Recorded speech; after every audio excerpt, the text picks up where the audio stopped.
Sir, photo, sir. Sir. Sir, speaker, sir. Sir, photo, please.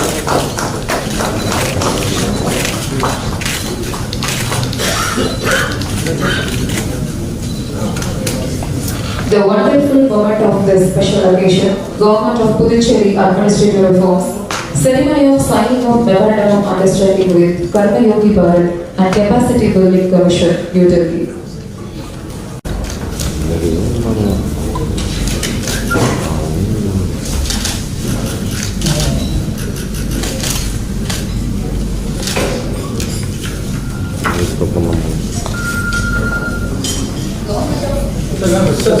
Sir, tidy, sir.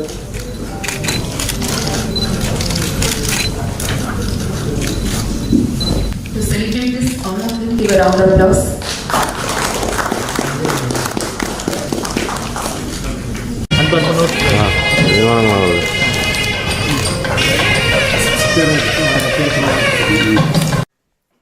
எனது அன்பிற்கும் மரியாதைக்குரிய மேதகு துணைநிலை ஆளுநர் அவர்களே, நமது மரியாதைக்குரிய மாண்பு சபாநாயகர் அவர்களே, அன்பிற்குரிய சட்டமன்ற உறுப்பினர்களே, மரியாதைக்குரிய தலைமைச் செயலர்களே மற்றும் துறை சார்ந்த செயலர்களே, இங்கே வருகிறது இந்த புரிந்துணர்வு ஒப்பந்தத்திற்கு அடிக்கலிட்டுள்ள நமது மரியாதைக்குரிய திருமதி லலித லட்சுமி அவர்களே, துறை சார்ந்த இயக்குநர்களே, அதிகாரிகளே, எனது இனிய நண்பர்களே, உங்கள் அனைவருக்கும் உங்களுடைய நன்றி கலந்த வணக்கத்தை தெரிவித்துக் கொள்கிறேன். மிகுந்த மகிழ்ச்சி. ஒரு நல்ல ஒப்பந்தம், நிர்வாக சீர்திருத்த சம்பந்தமான ஒரு ஒப்பந்தம், வரவேற்கத்தக்க ஒன்று. நிர்வாக சீர்திருத்தம் அப்படின்னு சொன்னால் என்ன? அட்மினிஸ்ட்ரேட்டிவ் ரிஃபார்ம்ஸ் அப்படின்னு சொல்கிறோம். என்ன நிர்வாக சீர்திருத்தம்? இந்த நிர்வாக சீர்திருத்தம் என்பது செயல்பாடுகள் விரைவாக இருப்பதற்கா அல்லது செயல்பாடுகளை காலம் கடத்துவதற்கா? இதுதான் ஒரு முக்கியமான ஒரு கேள்வி. நான் நிர்வாகத்தில் நிறைய இருந்திருக்கேன், பல ஆண்டுகள் இருந்திருக்கிறேன், எத்தனையோ ஆண்டுகள் இருந்திருக்கிறேன். என்னுடைய எண்ணம் எல்லாம் நிர்வாகம் என்பது ஒரு விரைவாக இருக்க வேண்டும், மக்களுக்கு சென்றடைகின்ற அரசனுடைய பயன் விரைவாக இருக்க வேண்டும், நம்முடைய மாநிலத்தின் வளர்ச்சி விரைவாக இருக்க வேண்டும், நாட்டினுடைய வளர்ச்சி விரைவாக இருக்க வேண்டும். இந்த நாட்டினுடைய வளர்ச்சி விரைவாக இருக்க வேண்டும் என்ற ஒரு எண்ணத்தின் அடிப்படையில் நம்முடைய மாண்பு பாரத பிரதமர் திரு நரேந்திர மோடிஜி அவர்கள் எத்தனையோ, அதாவது நீங்கள் பார்க்கலாம், இன்றைக்கி பெரிய ஒரு வளர்ச்சியை கொண்டு வந்திருப்பதை பார்க்கலாம். அது என்ன காரணம் சொன்னால், அந்த நிர்வாகத்தில் அவர் எடுக்கின்ற முயற்சி, விரைவான ஒரு நடவடிக்கை, விரைவாக இருக்க வேண்டும் என்ற ஒரு எண்ணம். அதைத்தான் நாங்கள் இங்கே எதிர்பார்க்குறோம். எப்படி நம்முடைய நாட்டின் வளர்ச்சி விரைவாக இருக்கின்றதோ அதே மாதிரி புதுச்சேரி மாநிலத்தின் வளர்ச்சியும் சிறப்பாக இருக்க வேண்டும் என்பதுதான் எங்களுடைய எண்ணம். அதற்கு ஏற்றவாறு நம்ம நிர்வாக சீர்திருத்தம் இருக்க வேண்டும். இந்த நிர்வாக சீர்திருத்தம் மிக முக்கிய ஒன்றாக இருக்க வேண்டும் என்பதை நான் இங்கே உங்களுக்கு கோடிட்டு காட்ட விரும்புகின்றேன். ஏன்னா நீங்களாம் இருக்கிறீங்க, பல ஆண்டு என்னோட பணியாற்றி இருக்கீங்க, நான் உங்களோட இருந்திருக்கிறேன், தெரியும், என்னையும் தெரியும், உங்களையும் எனக்கு நன்றாக தெரியும். அப்போது நிர்வாகத்தில் விரைவாக செயல்பாடு இருக்க வேண்டும் என்பது தான். இப்போ செயலர் இருக்காங்க, துறை சார்ந்த அதிகாரிலாம் இருக்காங்க, இயக்குநர்லாம் இருக்காங்க. இப்போ ஒரு இடத்துல நம்ம முடியும் சொல்கிறத அதே கோப்பு வேறு வரும்பொழுது, அதே வேற ஒரு துறை சார்ந்து வரும்பொழுது அதுக்கு வேறு மாதிரி கேள்வி எழுதுறது. ஒரு இடத்துல முடியும்னு சொல்கிறத, தெரிஞ்சு சொல்கிறத, அது மறு இடத்துல இருக்கும்பொழுது, துறையினுடைய செயலராக மறு இடத்துல இருக்கும்பொழுது அதே தெரிந்த ஒரு நிலையில் வேற ஒரு கேள்வி ஒன்றை எழுப்புவது என்று எப்படி விரைவாக முடிக்க முடியும் அப்படின்றது நம்ம எண்ணி பார்க்கணும். நான் உதாரணத்துக்கு நிறைய சொல்லலாம், எத்தனையோ சொல்ல முடியும். நான் எத்தனை நாள் சிரமப்பட்டிருக்கேன், அதனால தான் நான் சொல்கிறேன். இதை இப்போ ஒரு இடத்துல நான் ஒரு பள்ளிக்கூடம் கட்டணும்னு சொல்கிறேன், சட்டமன்ற உறுப்பினர் சொல்கிறேன், அமைச்சராக சொல்கிறேன், முதலமைச்சராக சொல்கிறேன். 10 ஆண்டுகள் 15 ஆண்டுகள் ஒரு பள்ளிக்கூடம், ஒரு முக்கியமான பள்ளிக்கூடம் தேவை, துறை இயக்குனர் சொல்கிறாங்க, எல்லாம் சொல்கிறாங்க. 10 ஆண்டுகளில் அந்த இடத்தை எடுத்து என்னோட பள்ளிக்கூடம் 10 இல்லை 15 ஆண்டுகள் கூட இருக்கலாம், இன்னும் ஒரு பள்ளிக்கூடத்தை கட்ட முடியல. அந்த பள்ளிக்கூடத்தில் ஸ்ட்ரென்த்துன்னு பார்த்தீங்கன்னா அது அந்த மாணவர் சேர்க்கை எண்ணிக்கை என்பது ஆண்டுக்கு ஆண்டு ஏறிக்கொண்டே இருக்கும். அதற்கு தொகுதி சட்டமன்ற உறுப்பினர், அமைச்சர் என்ற நிலையில் முடிவுகள் எடுத்து இடத்தை சுட்டி காட்டி தேவையான அந்த இடம் எடுக்கப்பட வேண்டும் என்று சொல்லும்போது 15-20 ஆண்டுகள் அவனுக்கு எப்படி முன்னேற்றம் கிடைக்கும்? நிர்வாக சீர்திருத்தம் தேவை. உங்களுக்கு எப்படிப்பட்ட ஒரு முன்னேற்றம் கிடைக்கும் நீங்கள் நினைக்கிறீங்க? எனக்கு முக்கிய நிர்வாகத்தை சேர்ந்தாலும் நீங்கள் எல்லாம் இருக்கீங்க. எங்களுடைய மரியாதைக்கு மேத துணை ஆளுநர்களுக்கு நன்றாக தெரியும். ஏன்னா அவங்க நிர்வாகத்தில் பெரிய அனுபவம் உண்டு நிர்வாகத்தில். அதை நான் இங்கே சொல்ல வேண்டிய ஒரு கட்டாயம் எனக்கு சூழ்நிலை, எனக்கு கட்டாய சூழல் ஏற்படுகின்றது. நான் கேள்வி போடும்போது அந்த கோப்பு திரும்பி வந்திருக்குது அப்படின்னு சொல்லும்பொழுது முதலமைச்சர் நிலை எப்படி இருக்குன்னு நீங்கள் நினச்சி பார்க்கணும். முதலமைச்சர் நிலை எப்படி இருக்கும்? அப்போ இந்த நிர்வாக சீர்திருத்தம் எப்படி இருக்கணுன்றதுக்காக சொல்ல வரேன். விரைவாக செயல்பட்டு மக்களுக்கு அந்த பயன் சென்றடைய வேண்டும். நிர்வாக சீர்திருத்தம்னா அப்படி தான் இருக்கும். இன்னொன்று நான் சுட்டி காட்ட முடியும்.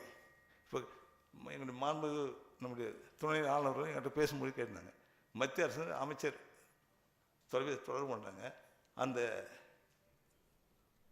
சாலையை விரைவாக முடிக்கணும் அப்படின்னு சொல்லியிருந்தாங்க. நேரடியாக மத்திய அமைச்சர் எத்தனை சொல்லிட்டாங்க முடிக்கணும். ஆனால் தேவையான மண் இல்லை. தேவையான மணல் எங்கே இருக்குதுன்னு நம்மகிட்ட இருக்குது. அது எப்படி நம்ம கொடுக்கணும்னா கொடுக்கணும். ஆனால் கொடுக்க முடியாது, இது வரைக்கும் முடியல. அந்த சாலையை போடும்போது சாலையை முடிக்க முடியல. இதெல்லாம் நிர்வாகத்தில் நீங்கள் என்ன நினச்சி கொண்டு வரீங்க அப்படின்றது எனக்கு தெரியல. ஆனால் முடிக்கிற மாதிரி வரணும், முடிக்காத மாதிரி வரக்கூடாது. ஒரு செயல்பாடு முடிக்கின்ற மாதிரி வர வேண்டும். அது மிக முக்கியமான ஒன்று. இது மாதிரி நிர்வாகத்தில் எத்தனையோ சொல்ல முடியும். ஏன்னா அதில் செயல்பட முடியுமா அப்படின்னா முடியல. நான் 5 ஆண்டுகள் முதலமைச்சராக இருந்திருக்கேன். இப்போ முதலமைச்சராக பொறுப்பேற்று இன்னும் ஒரு ஆண்டு முடிய போகுது. ஒரு சுற்றுலா தலம், சுற்றுலா பயணிகள் வருகின்ற எண்ணிக்கை அதிகமாக இருந்து கொண்டே இருக்கின்றது புதுச்சேரியில். நம்முடைய சுற்றுலாவை மேம்படுத்துகிற நிலையில் நாம் இருந்து கொண்டிருக்கின்றோம், வருவாய் உயர்த்துகிற நிலையில் இருந்து கொண்டிருக்கின்றோம். அதற்காக அந்த சுற்றுலா பயணிகள் வருகை, அதுக்கேற்றவாறு நம்ம புதுச்சேரி மற்றும் முன்னேற்றம், சுற்றுலா வளர்ச்சிக்காக எப்படி இருக்கணும், இங்கே தங்கி செல்வதற்கு எப்படி இருக்கணும் அப்படின்னு சொல்லிட்டு நாம் ஒரு எண்ணம் இருக்கிற இடத்தை எப்படி பயன்படுத்த வேண்டும் அப்படின்னு சொல்லும் பொழுது 3 ஆண்டுகள் 4 ஆண்டுகள் செய்ய முடியுதா? செய்ய முடியல. ஏன் செய்ய முடியல? 4 ஆண்டுகள் கழித்து இப்போ தான் இது எப்படி இருக்கலான்றதே யோசனை பண்ணணும். வேறு ஒன்றும் இல்லை. இது எடுத்து செஞ்சால் எப்படி இருக்கும், யார் செய்யலாம், விருப்பம் வந்தால் நீங்கள் வாங்க அப்படின்னு சொன்னோம்னா செய்யலாம். ஆனால் நிர்வாக நிலையில் நீங்கள் பார்க்கும்பொழுது அது வெவ்வேறு கோணத்தில் வெவ்வேறு எண்ணம், வெவ்வேறு கோணம், அது மாதிரி அந்த கோப்புகள் செல்லும் பொழுது காலதாமதம். ஒரு ப்ராஜெக்ட் அப்படின்னு சொல்லக்கூடிய நிலையை கொண்டு வரும்போது ஒரு எத்தனை ஆண்டுகள் எடுக்கலாம்? ஒரு 10, ஒரு ஆண்டு 2 ஆண்டுகள், ஒரு 10 மாதம் அப்படி இருக்கலாம். ஆனால் 3 ஆண்டுகள் 4 ஆண்டுகள் 5 ஆண்டுகள் அப்படின்னும் பொழுது அது ஏன் அதை பற்றி இவ்வளோ ஆண்டுகள் எடுக்கணும்? இவ்வளோ நிர்வாகத்தில் ஏன் எத்தனை நாட்கள் நீட்டிக்கப்பட வேண்டும்? தேவையா? சங்கடம் இல்லாமல் செய்யக்கூடியதை விரைவாக செயல்படுத்த வேண்டும். இப்போ நம்ம பார்க்குறோம். நான் சட்டமன்ற தேர்தலில் சொல்லியிருக்கேன், கடந்த ஆட்சி நிர்வாகத்தில் காலி பணியிடங்கள், அரசு பணியிடங்கள் நிரப்ப விடலை. எவ்வளோ பணியிடங்கள், படித்த இளைஞர்கள் வேலை இல்லாமல் இருக்காங்க. சுமார் 10,000 இளைஞர்களுக்கு வேலை கொடுக்க முடியும். அரசு பணியிடங்களை நாங்கள் நிரப்புவோம், நிரப்பியிருக்கிறோம், நாங்கள் நிரப்புவோம்னு சொல்லியிருக்கோம். ஆனால் அப்படி பணியிடங்கள் இருக்குது. அந்த பணியிடங்களெல்லாம் நிரப்பினால் நிச்சயமாக விரைவாக பணிகள் நடைபெறுவதற்கு வாய்ப்பு உண்டு. இன்றைக்கி பொதுப்பணித்துறை எடுத்தோம்னா இளநிலை பொறியாளர் பணியிடம் நிரப்ப முடியுது சீக்கிரமாக. மின்துறை எடுத்தோம்னா நிரப்ப முடியல. இயக்குநரை கேட்டால் அல்லது துறையினுடைய அதிகாரிகள் கேட்கும்பொழுது ஆள் இல்லை, என்ன செய்ய முடியும்? அப்போது அரசில் முடிவு எடுத்து விரைவாக பணியிடங்கள் நிரப்ப வேண்டும் என்று சொல்கிறோம். அந்த பணியிடங்கள் நிரப்புவதற்கு என்ன சிரமம்? சுலபமாக எப்படி எந்தெந்த முறையில் பணியிடம் நிரப்பப்பட்டால் சிரமம் இல்லாமல் இருக்கும், விரைவாக நிரப்ப முடியும், அதுபோன்ற முடிவுகளை எடுத்து விரைவாக நிரப்பப்பட வேண்டும். அரசனுடைய விரைவாக பணியிடங்கள் நிரப்பப்பட வேண்டும், படித்த இளைஞர்கள் வேலை வாய்ப்பை கொடுக்க வேண்டும் அப்படின்னு சொல்லும்பொழுது அதற்குரிய நடவடிக்கை, அதற்கு எவ்வாறு அது விரைவாக நிரப்பலாம் அப்படின்ற எண்ணம் மனதில் இருக்க வேண்டும். அதுக்கு என்ன முக்கிய காரணம்? செய்து முடிக்கின்ற எண்ணம் நமக்கு இருக்கணும். செய்து முடிக்க வேண்டும் என்ற எண்ணம் இருந்தால் நிச்சயமாக விரைவாக செய்யலாம். அந்த நிர்வாக சீர்திருத்தம் தான் வேணும். நாங்கள் கேட்குறது அதாவது பொதுவாக பொது மக்களாக இருந்து நாம் கேட்பது நிர்வாகத்துக்கு விரைவான ஒரு செயல்பாடு இருக்க வேண்டும். அதுதான் நிர்வாக சீர்திருத்தம். அப்படி தான் இருக்கணும். வளர்த்துற மாதிரி இருக்கக்கூடாது. அந்த சீர்திருத்தம் வளர்த்துற மாதிரி இருக்கக்கூடாது, காலம் கடத்துற மாதிரி இருக்கக்கூடாது, விரைவாக முடிக்கின்ற மாதிரி இருக்க வேண்டும். அப்போ தான் எண்ணுகின்றவாறு நாம் மாநிலத்தை கொண்டு வர முடியும், நம்முடைய மாநிலத்தை கொண்டு வர முடியும், நாட்டினுடைய வளர்ச்சி இருக்க முடியும். அப்படி நிர்வாக சீர்திருத்தம் மிக முக்கியமான ஒன்று. அந்த நிர்வாக சீர்திருத்தத்தில் காலங்கெடுத்தாமல் குறைவான காலத்தில் எவ்வாறு மக்களுக்காக பணியாற்றி செயல்பாடுகள் செய்ய முடியும், நம்முடைய நிர்வாக திறமையின் மூலமாக நாம் வளர்ச்சியை கொண்டு வர முடியும். இங்கே நம்முடைய செயலர் சொல்லும்போது சொன்னாங்க, இறுதியாக சொல்லும்போது, இந்த ஒப்பந்தத்தின் மூலமாக நமக்கு அந்த பயிற்சிகள் அளிக்கப்பட்டு எதிர்காலத்தில் புதுச்சேரிக்கு நல்ல விரைவான முன்னேற்றத்தை கொண்டு வருவோம். இது ஒரு முக்கியமான ஒரு நோக்கம். அந்த முக்கியமான ஒரு நோக்கம் செயல்படுகின்ற அளவிற்கு நிர்வாகத்தில் நீங்கள் விரைவாக செயல்படுவதற்கான வாய்ப்பை இந்த சீர்திருத்தத்தை நீங்கள் கொண்டு வர வேண்டும் என்பதுதான் என்னுடைய எண்ணம். என்னை விட நான் என்னுடைய அனுபவத்தில் நான் முதலமைச்சராக இருந்து அமைச்சராக இருந்து பொறுப்பு என்னென்ன சிரமங்கள் இருந்தது அப்படின்னு அவங்க கூட போயிட்டு காட்டிட்டேன். ஆனால் நம்முடைய துணை ஆளுநர்களுக்கு நிறைய தெரிகின்ற வாய்ப்பு. ஏன்னா அவங்க நிர்வாகத்திலேயே அதே நிர்வாகத்தில் இருந்தவங்க அதை அது மாதிரி அவங்க அதாவது என்னை விட உங்களுக்கு நிறைய சொல்ல வேண்டிய ஒரு நிலை அவர்களுக்கு உண்டு. நிச்சயமாக இந்த பயிற்சி பட்டறை என்பது ஒரு நல்ல உங்களுக்கு ஒரு நல்ல வாய்ப்பு, செயல்படுவதற்கான ஒரு நல்ல வாய்ப்பு, அந்த எண்ணங்களை உருவாக்கும் என்பதை இங்கே கூறிக்கொண்டு இந்த நம்முடைய அதிகாரி அவர்களுக்கு வாழ்த்தினை செயலர்களுக்கு வாழ்த்தினை தெரிவித்து, with knowledge, skill that will propel our nation forward. This Karma Yogi initiative was started, I remember, by the Honorable Prime Minister when he was the Chief Minister, Gujarat. இப்போ குஜராத்தில் 5 லட்சம் எம்ப்ளாயீஸ்க்கு நம்ம ட்ரைனிங் கொடுத்துருந்தோம், 5 lakhs. And அந்த டைமில் chief minister use to give maximum importance training. இப்போ நீங்கள் ஆர்மியில் பார்த்தோன்னா டிஃபென்ஸ் ஃபோர்ஸஸில் ஒன்ஸ் யூ ஆர் ரெக்ரூட்டட், எல்லா ஸ்டேஜிலும் உங்களுக்கு ட்ரைனிங் எடுக்க பிறகு நீங்கள் எக்ஸாம் பாஸ் பண்ண வேண்டியிருக்கு. இந்த ட்ரைனிங்கும் எக்ஸாம் எடுத்த பிறகு தான் உங்களுக்கு ப்ரொமோஷனே கிடைக்கும். இப்போ நம்ம கேஸில் 35 எக்ஸாம் பாஸ் பண்ணிட்டோன்னா 35 வருஷமும் யாரும் கவலையே பட தேவையில்லை. ஒரு டாக்குமெண்ட் கான்ஃபிடென்ஷியல் ரிப்போர்ட் சிஆர் அதை மட்டும் எல்லா வருஷம் கேர்ஃபுல்லாக மேனேஜ் பண்ணால் போதும். So till the age of 35 years you are free to work in the government. But உங்களை சுற்றி பாருங்கள், திங்ஸ் ஹவ் சேஞ்ச். நீங்கள் 35 வருஷம் முன்னாடி வேலையில் ஆரம்பிச்சிருப்பீங்க. Now see the world outside. It is changing fast. உங்கள் குழந்தைங்களே பாருங்கள், 10ஆம் கிளாஸில் படிக்கிற பையனாக இருந்தாலும் அவனுக்கு இருக்கிற knowledge, awareness is far more than what we have. So it is imperative that we have to change ourselves. So it is from this context that because we are ruling the country for the next generation, அந்த ஜென்ரேஷனுக்கு என்ன தேவை இருக்கோ, எந்த தகுதி வேணுமோ அந்த தகுதி நம்மகிட்ட இருக்கணும்.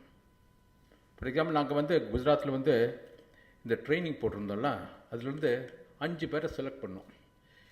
ஒவ்வொரு ட்ரைனிஸில் பயோடேட்டா வச்சு அவங்களுக்கு எந்த விஷயத்தில் ருச்சி இருக்குன்னு நம்ம கண்டுபிடிக்கணும். இப்போ சிலவங்களுக்கு கல்ச்சரில் இது இருக்கும், சிலவங்களுக்கு சாகித்யத்தில் இன்ட்ரெஸ்ட் இருக்கும். அந்த மாதிரி ஆளுங்களை எடுத்து அந்தந்த டிபார்ட்மெண்ட்டில் போட்டோன்னா they will be able to perform very well. For example, சின்ன எக்ஸாம்பிள் சொல்கிறேன், இந்த பட்ஜெட் ஸ்பீச்னா it is not an ordinary work. Of course it is done by the finance department. But budget speech, it is an art by itself to prepare a budget speech. Budget material, budget speech, it's a separate art. Correct word, correct sentence, correct language, correct use of the language, correct quotations. இதெல்லாம் சேர்த்தா தான் you can have a good budget document. எனக்கு இப்போ ஞாபகம் இருக்கு, Modi sir chief minister இருக்கிற டைமில் first 3 pages of the budget document அவரே டிக்டேட் பண்ணுவார். It will take 3 hours. நாங்கள் எல்லாம் உட்காந்து சுற்றி இருந்துட்டு 3 hours he'll devote only to prepare first 3 pages of the budget, because that sets the tone for the budget for that year. That is very, very important. அதனால்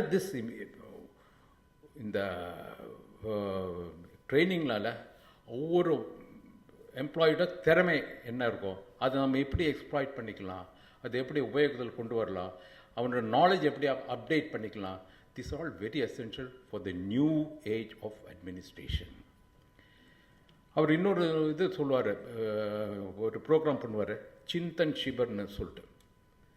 எல்லா மினிஸ்டர்ஸும், all officers right from SDM onwards, இப்போ ஒரு 150-200 பேர் இருப்பாங்க. We go away from the state capital. State கேபிட்டலே இருக்க மாட்டோம், எங்கேயாவது ரிமோட் ஏரியாவில் போயிட்டு 3 திவசம் செப்பரேட்டாக தங்கும். All of first stay together. காலையில் யோகாவிலேருந்து 6 மணி யோகாவிலேருந்து ஈவினிங் 9 o'clock கல்ச்சுரல் ப்ரோக்ராம் வரைக்கும் எல்லாம் சேர்ந்து இருப்போம். டின்னர், லஞ்ச், பிரேக்ஃபாஸ்ட் எல்லாம் சேர்ந்து. இந்த 3 நாளையில் வந்து we set certain topics for detailed discussion. அதிலிருந்து ஒரு 10 டாபிக்ஸ் எடுத்து, and that is agenda for that year. அந்த வருஷத்துக்கு அதுதான் அஜெண்டா, கவர்னன்ஸ் அஜெண்டா. இந்த 3 நாளைக்கு அந்த போட்டு, so it is very effective because there is no difference between the minister and the bureaucrat. There is no difference between junior bureaucrat and senior bureaucrat, and all of them contribute. And I found for so many years the most effective method was Chintan Shibar to set the agenda for governance for that year. These are the advantage of the training needs which we need this thing.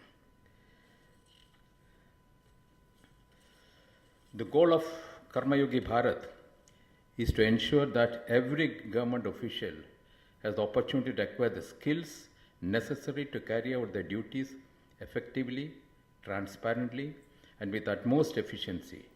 With the launch of this platform, we have integrated technology with learning, enabling government officials to engage in e-learning in line with the National Training Policy of 2012 and Puducherry Union Territory Training Policy of 2012. As a part of this effort, we are introducing mandatory participation for all civil service officials in Puducherry to register and complete relevant online training courses in iGOT Karma Yogi platform. This will not only enhance their knowledge and skills, but also ensure that they are equipped to meet the ever-evolving needs of the citizens they serve. The provisions for online courses with requirements for Group A, Group B, and Group C officials reflect our commitment to fostering a culture of continuous learning at all levels of government. And in Kalayala CS Udaipa, I brought his notice my serious concern. This is a program driven by the Honorable Prime Minister all over the country. Crores of employees are being trained. And I'm pained to see that many of the senior secretaries are not present here. And how do they drive in the training program? அவங்க கீழ் வரை எப்படி கொண்டு போவாங்க? I am very concerned about it. I hope Chief Secretary makes a note of it and makes corrective actions. We also made effort that through regional language content, we are making sure that the training material is accessible to all, breaking down language barriers and ensuring that no official is left behind. Tailored capacity building programs will be designed to meet the unique needs of the UT of Puducherry, ensuring that every official, regardless of their location, has the tools and resources they need to succeed. Looking at the importance of this program, the signing of this MOU, me, Honorable Chief Minister, and Honorable Speaker has taken special care to attend this meeting. Let me take a moment to recognize the hard work of the nodal officers, MDO leaders, content creators, reviewers, publishers, with whom this platform would not have been possible. Your tireless efforts in the creation and dissemination of the content are the backbone of this initiative, and we owe much of our progress to your dedication. As we continue this journey, I urge all officials to embrace the spirit of lifelong learning. Let us remember that our role as a public servants is to continuously evolve, adapt, and innovate in response to the needs of the country and the people. The knowledge and skills we acquire today shall shape the future of governance tomorrow. In conclusion, iGOT Karma Yogi platform is more than just a tool for training. It is a platform for transformation. It empowers our civil service officials not only be better at their jobs, but to be the leaders of a more transparent, responsive, and accountable government. I'm confident with each step we take, we will continue to create a government that is truly capable of meeting the aspirations of our citizens. Thank you all for your dedication, your commitment, and your belief in the vision of Karma Yogi Bharat. Together, we will continue to build a brighter, a more prosperous future for Puducherry. Thank you. Jai Hind.